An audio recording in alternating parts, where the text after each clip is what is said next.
लंबे चौड़े वर्दी पहने इन शख्स का नाम आशीष पटेल है और पटेल साहब इंदौर में खजराना एसीपी हैं और इन्हें हाईकोर्ट ने जमकर फटकारा है और सीधे सीधे ये पूछ लिया कि आपको इंदौर में नौकरी करनी है या नहीं।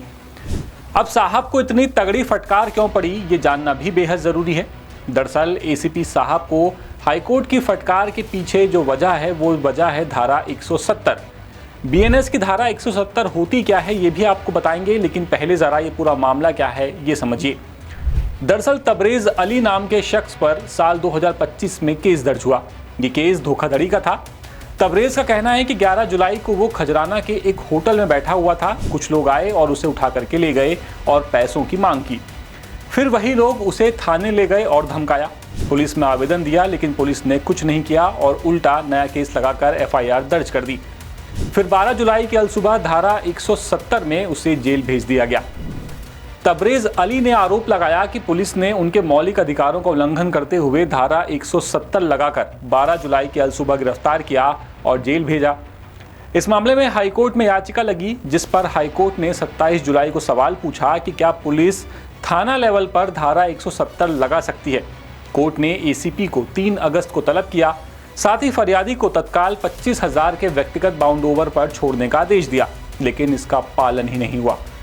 हाईकोर्ट के आदेश पर 3 अगस्त को एसीपी पटेल पेश हुए। इस पर इंदौर हाईकोर्ट की बेंच ने कहा कि पुराना आदेश का पालन क्यों नहीं किया गया, इसकी वजह पूछी। साथ ही एसीपी से साफ शब्दों में कहा कि आपको इंदौर में नौकरी करनी है या नहीं। इंदौर हाईकोर्ट में पीड़ित तबरेज़ खान ने, जो उनके वकील हैं, उन्होंने बंदी प्रत्यक्षीकरण याचिका लगाई थी। इस पर हाईकोर्ट ने 3 अगस्त सोमवार को एसीपी खजराना आशीष पटेल को तलब किया था। अब इस मामले में हाईकोर्ट गंभीर है और आगे सुनवाई करेगा कि क्या पुलिस कमिश्नर सीधे किसी को जेल भेज सकता है, जबकि नियम के मुताबिक आरोपी को पहले न्यायिक मजिस्ट्रेट प्रथम श्रेणी के सामने पेश किया जाना चाहिए। अब आते हैं बीएनएस की धारा 170 पर।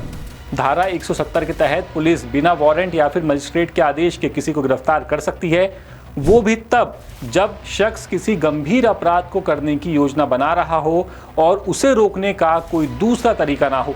इस धारा के तहत गिरफ्तार किसी व्यक्ति को 24 घंटे से ज़्यादा हिरासत में नहीं रखा जा सकता, लेकिन यहाँ पर 12 जुलाई से पीड़ित जेल में है और उसकी जमानत नहीं ली गई है। अब यहाँ एक बार फिर से इंदौर पुलिस पर सवाल उठ रहे हैं कि क्या पुलिस कानून से ऊपर हो गई है, और अगर पुलिस इसी तरह कानून का गलत इस्तेमाल करेगी तो फिर आम जनता आखिर जाए तो जाए कहाँ और मदद किस से मांगे। इस पूरे मामले पर आपकी राय क्या है, आप हमें कमेंट करके बता सकते हैं। ये पूरी खबर इंदौर से हमारे ब्यूरो चीफ संजय गुप्ता लेकर के आए थे। अपडेट्स के लिए बने रहिए द सूत्र के साथ। नमस्कार। लेटेस्ट,